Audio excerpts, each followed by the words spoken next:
the Lone Wolf Arms Eliminator 45.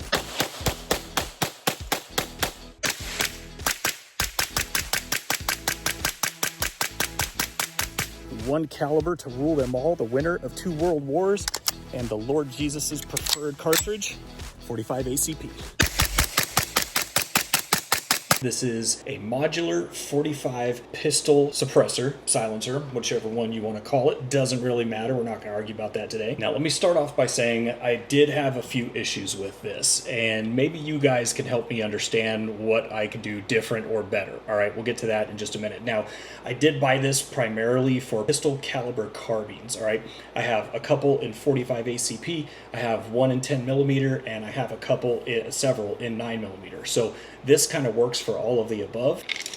All right, in its full length configuration, it's about 8.5 inches long, and its shortest configuration is about 3.5 inches long. If you just remove all of these baffles, so each one of these lines that you see is a position where you can break it apart and it's an individual baffle. Take your end cap and just put it back on with as many of these little modular baffles as you want. At the time of filming this video, this thing is under $400. Now, you will have to buy a few other things in order to use it on whichever application you want to use it on. We'll get into that in just a minute. But there was a couple things I had to learn that I'm going to impart that knowledge to you guys here today so that you can just hit the ground running and not have the delays like I did having to get different parts and components to set it up the way I wanted. Now, when you first get it, obviously you're going to get the entire baffle stack, the end cap, and the little piston hub adapter on the end here, okay? Now, this piece is not threaded for anything. This is not a direct mount option yet, okay? So there's a couple different things that I bought in order to make this work on a 9mm Glock 19 that I shot it with.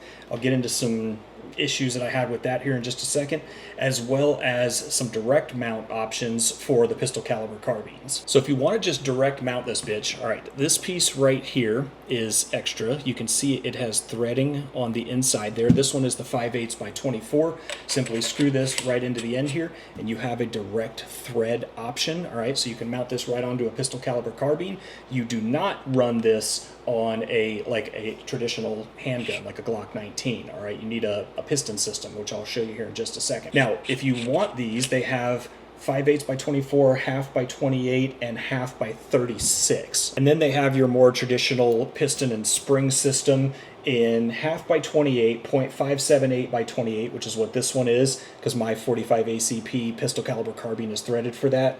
Or they also offer it in 13.5 by 1 left-handed thread. If you want to run 0.578 by 28, again, which is what my PCC is, you're going to have to get this piston piece and then the fixed spacer, and you're going to have to put it together that way. You do not want to use a spring on a fixed barrel system. This setup is for an articulating barrel like a Glock. Fixed spacer system, God, my hands are gonna be fucking filthy at the end of this. The fixed spacer system is for a fixed barrel application. Now, that little fixed spacer right there has been out of stock on their website for a long time. I wanted to get this video done quite a bit ago. Anyway, enough about all of that. Let's get into some of the ways that I used this, some of the issues that I had, and see if you can help me out. So this is my first time running a suppressor like this with a piston system on a traditional pistol. I had some inconsistency issues that I have to learn my way through, so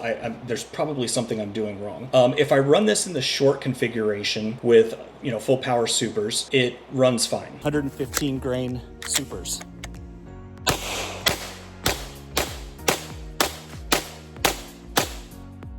Now, if you'll go back and watch that again, you'll see that first pop is quite a bit louder than all the subsequent shots, all right? So it burns up all of the oxygen that's inside the tube there, and then the subsequent shots have a little bit less of that report. 10 more.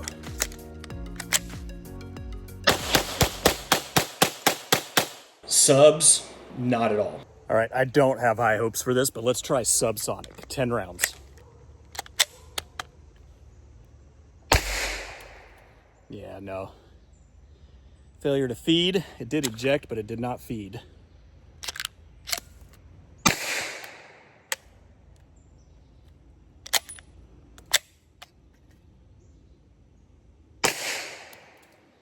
Yeah, not going to run those. So I tried to go with a reduced recoil spring. I went down to a 15 and then I went down to a 13, and it still doesn't cycle all of the way. What it'll in fact do is it'll fail to go into full battery. So in some of the footage, you'll see that I can actually take my thumb and like click the back of the slide so it clicks in, and then you can pull the shot.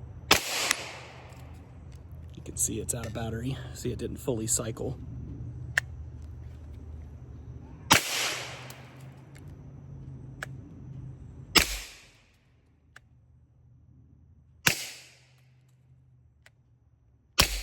Now here's where I need your help. Before I go invest in a threaded barrel for a 45 pistol, I want to make sure that I understand what I'm doing here. Is there something I'm not doing correct? Maybe you tell me, hey, I've been running these things forever and they won't run subs realistically. Or is there a better can that is designed for 9mm? Again, this is 45, and it will run that. So sound off in the comments below and let me know. I'm happy to try a few things, but again, before I go invest in a threaded barrel for a 45, and maybe that's what I need to do just to prove that this actually does work with what it was built for. But again, on a PCC, which is what I initially bought it for, it's tons of fun. All right, now full configuration on the Jackal 9 from PSA.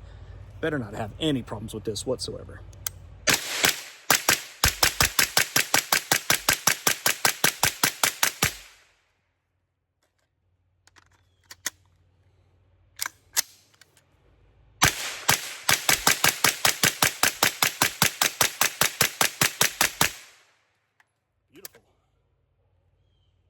And that's it, guys. I'm going to put a link in the description below to my website, and from my website, I will link to this, because if I link directly to this in the YouTube description below, our communist friends there will demonetize this shit real quick. Head over to my website if you're interested and check it out. Thanks for watching, guys. I appreciate your time. As always, got lots more great content to come, and I'll see you in the next one.